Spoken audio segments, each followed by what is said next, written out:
Hello and welcome to the Back Nine Report. We just have two more stories on our countdown of the top 2021 golf stories. And now, alongside with Kieran Clark and Fred Altvater, my name is Carlos Torres. We're up to number two. And we're going to go first with Fred on this one because he was the one who predicted it. And of course, he represents Team USA. Europe lost just for the third time in the last 10 Ryder Cups, but it was in record fashion, 19-9. That was a beatdown. I mean, that was amazing. Fred, Team USA finally got Team Euro's number, and they did it in amazing fashion. Yeah, they finally got the win that everybody's been looking for. I mean, we've been following these Ryder Cups for a long, long time. The Europeans been winning. The United States goes in with a strong team, and you look at it on paper, say, how can they lose? There's no way they can lose. And still the Europeans beat them. But, you know, this time, Captain Stricker went with youth and length. He had 6 picks, and he used them wisely. He took a gamble, but it really paid off for him. The U.S. won 3 points in the first session, got 3 more points in the afternoon session on the first day, had a 6-2 lead. That never happens, never. The U.S. continued to roll on Saturday with 3 points in the morning and a split in 2-2 in the afternoon 4-ball. They ended up winning 8 points in singles. The Euros only won 3 matches outright on Sunday with 2 matches halved. It was a complete rout, like we've never seen from a U.S. Ryder Cup team. Now, yes, you can go back in the 60s before it was Europe, when it was GB and I, and the U.S. would routinely, really rout the GB and I team. But since the Europeans joined in the mid 70s, it's become a real tight event. Once you added in the Bernhard Langers and the Ballesteroses of the world and all these great players, so it became a real tight competition. So that's why we love the Ryder Cup so much. But this time, guys, the Euros looked a little old and a little tired. They're the ones that it's going to have to go back to the drawing board for the 2023 Ryder Cup in Italy, with young guys like Daniel Berger, Tony Finau, Scotty Scheffler, Colin Morikawa, Patrick Cantlay, and Xander Schauffele.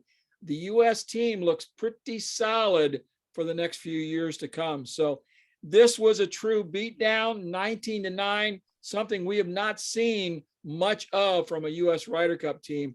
Kieran, I'm sorry, buddy, but you gotta just take it this time.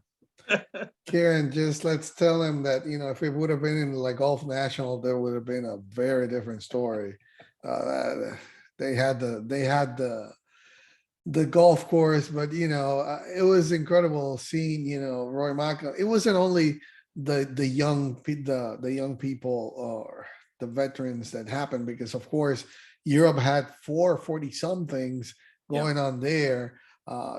Team USA didn't have anybody over 40. Those 40 something went 5-9. It could have been worse if Sergio wouldn't have been paired with John Ram. But anyway, Roy McIlroy didn't come through. He didn't win until the last time, the singles there, when he beat 3-2 Xander Schauffele. So a lot of things went bad for them. Definitely, they were overmatched.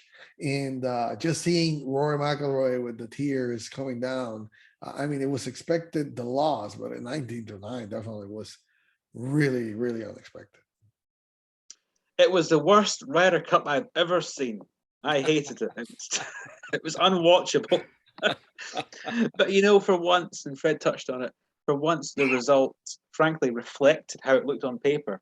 But that was crushing. That was devastating. Whether it's the start of a new American era of dominance remains to be seen. I think that's not certain, it's fair to say. But it was certainly the end of an era for Europe. We look at the likes of Lee Westwood and Ian Poulter, and Sergio Garcia and Paul Casey. And even there was talk of potentially, Justin Rose getting a pick and Henrik Stenson getting a pick. All guys in their 40s. And Padraig Harrington wanted to reach into the past and try and get one more Ryder Cup out of these guys.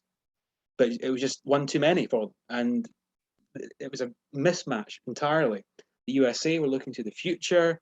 They've built up a camaraderie with the President's Cup every year. We forget about that, is how they played together every year.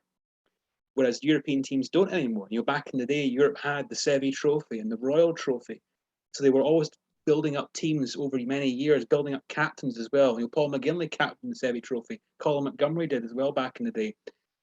Europe doesn't have that anymore, so that idea of togetherness and cohesion maybe isn't as strong as what it was a decade ago. Whereas the USA now have that consistency of selection, the consistency of teams, their captains, their vice captains. It's the same guys all the time. They've got a template, they've got a formula. They've basically just emulated what Europe did 20 years ago. And it's working for them because they have tremendous players. And that, of course, is ultimately the fact is they had the better players, so they won. And they played very well and deserved to win. But I think the result, the margin of defeat was so stark. And I can't take Padraig Harrington seriously when he says he wouldn't have changed anything about the week. Of course you would have done.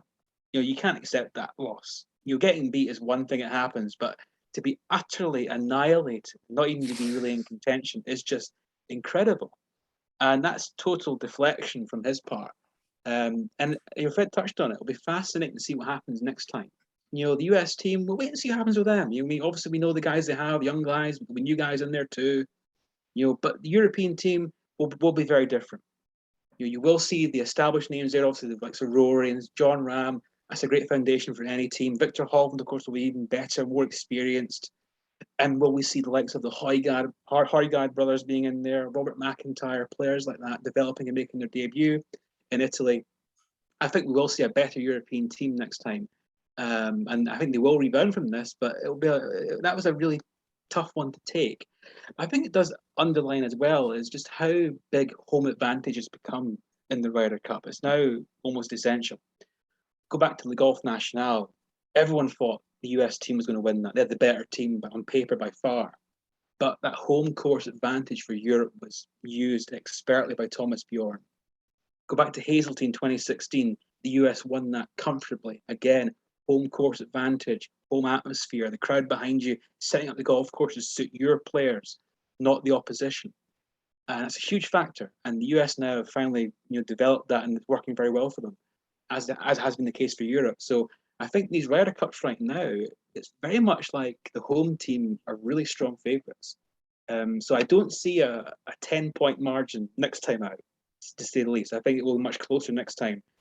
But fascinating to see what happens. Obviously, we'll see about the next captains who they'll be. Talk of potentially Zach Johnson being the US captain. He was part of the team, the backroom team there at Whistling Straits. And potentially possibly Luke Donald as the captain for Europe and Italy.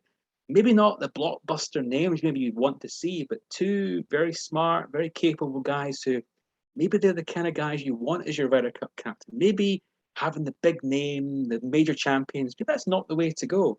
We look at Europe and through the years, the last few captains, Nick Faldo, Padraig Harrington, multiple major champions, failed miserably as captains. Even Darren Clark failed miserably as a captain. Whereas the US, Steve Stricker, amazing career, no major championships, but a hugely popular figure, managed his team so well, kept it calm, kept it cool, created a great environment, and he never won a major. He said himself, though, that was his major. And it was for the USA a fantastic win and a great career highlight for Steve Stricker and his players. And for me, I like to see the Ryder Cup being competitive. Back and forth is always good. Dominant wins, not so much. So I hope next time in Italy, it's at very least closer. And I think it will be. But yeah, the US, they got their revenge on there's been some tough losses for them over the years, but that was certainly the revenge. The bit like the Empire Strikes Back in Star Wars. The Empire certainly struck back at Whistling Straits and some. I think the key also was that a lot of those players were not part of the history of the losses. Those young players, rookies that were there, they didn't know better. And definitely they have the mindset to play in the Ryder Cup. So like you're saying, the jury's still out there to see if the USA finally got the recipe to beat Europe. We'll see. Europe has definitely homework to do. So we'll see next year, the Ryder Cup, like you're saying. It's going to be interesting. Hopefully it'll be a close one. But that was our number 2, the beatdown that Team USA gave Team Europe to regain the Ryder Cup. this year. So now it's up to number one, the one that you've been waiting Ooh. for. So here we go. Join us tomorrow for number one. Thank you for joining us on number two.